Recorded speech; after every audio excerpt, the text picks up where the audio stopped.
สวัสดีครับอาจารย์ PMI Academy Pro นะครับสำหรับวันนี้นะครับก็พูดถึงในเรื่องของโดเมนที่1ในเรื่องของ People นะครับแล้วก็ทัสที่8นะครับก็คือการเจรจาข้อตกลงโครงการหรือเรียกว่า Negotiate Project Agreements นะครับซึ่งเป็นขั้นตอนสำคัญที่ผู้จัดการโครงการต้องดำเนินการให้แน่ใจว่าโครงการจะสำเร็จลุล่วงไปด้วยดีนะครับซึ่งมันมีขั้นตอนอยู่ประมาณหลายๆขั้นตอนเหมือนกันนะครับขั้นตอนแรกเนี่ยนะครับเวลาเราจะ Agreement หรือจะเจรจากับเขาเนี่ยเราต้องวิเคราะห์ว่าไอตัวสโคปของการเจรจาข้อตกลงเนี่ยมันคืออะไรนะครับคือ analyze the bonds of the negotiations for agreement นะครับที่เวลาเราจะเริ่มการเจรจาเนี่ยเราก็ต้องวิเคราะห์ขอบเขตข้อตกลงเนาะที่เราจะเจรจาไม่ว่าจะเป็นขอบเขตของงานทรัพยากรหรือเวลานะครับตัวอย่างเช่นนะครับผู้จัดการโครงการก็ต้องการเจรจากับผู้จัดหาวัสดุเกี่ยวกับปริมาณและคุณภาพของวัสดุที่ใช้ในโครงการนะครับขั้นตอนถัดไปนะครับเราก็ต้องมีการประเมินลำดับความสำคัญและกำหนดเป้าหมายสูงสุดก็ประเมินที่ว่าอะไรที่เป็น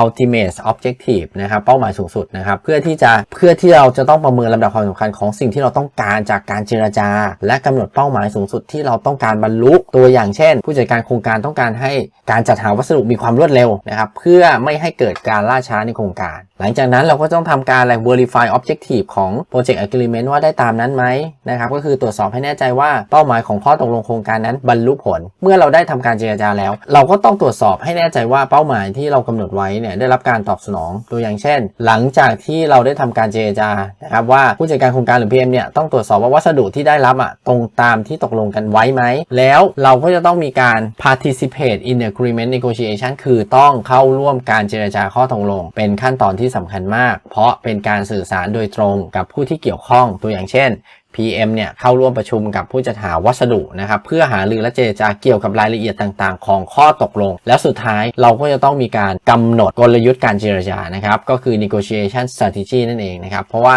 การที่มีกลยุทธ์การเจรจาที่ดีเนี่ยจะช่วยให้การเจรจาเป็นไปอย่างราบรื่นนะครับและได้ผลลัพธ์ตามที่ต้องการตัวอย่างเช่นเนี่ยคือ PM เนี่ยการวางแผนล่วงหน้าและกำหนดกลยุทธ์ในการเจรจาเพื่อให้ได้รับวัสดุที่มีคุณภาพในราคาที่เหมาะสมเห็นไหมครับเราอาจจะเห็นภาพแล้วเนาะว่าสเต็ปจาก1 2 3 4 5เนี่ยมันเป็นยังไงเดี๋ยวอาจารย์ยกตัวอย่างสถานการณ์จริงในการเจรจาข้อตกลงโครงการนะครับตัวอย่างประสบการณ์ของผู้จัดการโครงการนะครับ PM ที่ต้องการเจรจากับผู้จัดหาวัสดุในโครงการก่อสร้างแห่งหนึ่งถูกไหมครับผู้จัดการก็ได้ทำการวิเคราะห์ขอบเขตการเจรจามาแล้วและก็พบว่าคุณภาพของวัสดุเป็นสิ่งที่สำคัญที่สุดเนื่องจากจะส่งผลกระทบต่อความคงทนและความปลอดภัยของโครงการนะครับดังนั้น PM ก็ได้ทำการกำหนดเป้าหมายว่าจะต้องได้วัสดุที่มีคุณภาพในราคาที่สามารถจ่ายได้และสามารถจัดส่งได้ตรงเวลาเพื่อไม่ให้เกิดความล่าช้าในโครงการก็ในวันที่เจรจานะครับ PM ก็ได้เข้าร่วมการประชุมกับผู้จัดหาวัสดุและใช้กลยุทธ์ในการเจรจาโดยการนำเสนอข้อมูลและเหตุผลที่ต้องการวัสดุที่มีคุณภาพสูง